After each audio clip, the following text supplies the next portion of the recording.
સનાતન ધર્મ ઉપર પ્રહારો ઓછા નથી થઈ રહ્યા.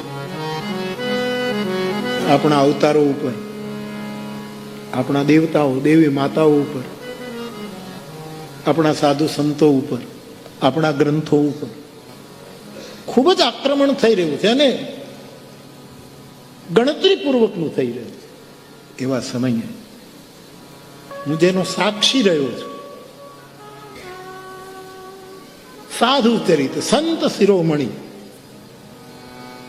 જગત વંદ્ય પૂજ્ય જલારામ બાપા ઉપર પણ એને નીચે દેખાડવાના પ્રયત્નો આજકાલ થઈ રહ્યા છે. આપ કલ્પના તો કરો શું કરવું છે. અમુક લોકો સૌ પોતપોતે જેને માનતા હોય એને મહાન ચિત્રે, એમાં કોઈ વાંધો આપણને, પણ બીજાને તમે અમારે લીધે આ બધું.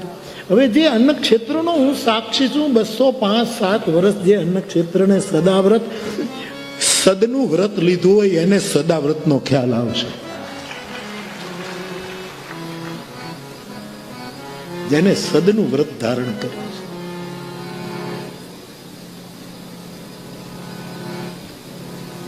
વીરપુર પરિવારના હું સાક્ષી છું. ફતેપુર અમરેલી પાસે ભોજલરામ બાપાનું શિષ્ય તરીકેનો સ્વીકાર અને ભોજલરામ બાપા પાસે આશીર્વાદ માંગ્યા. આશીર્વાદ ગુરુ જ આપે, એના જ લેવાય. અને કહ્યું કે મારે અન્ન ક્ષેત્ર ખોલવું છે. અને બાપાએ અન્ન ક્ષેત્ર શરૂ કર્યું. જે નિવેદન આપ્યું ભરતે, તમે વાંચજો, સાંભળજો, એમાં સચ્ચાઈ પડી છે, ક્યાંય કટુતા નથી. આ સાધુના ઘરને શોભે.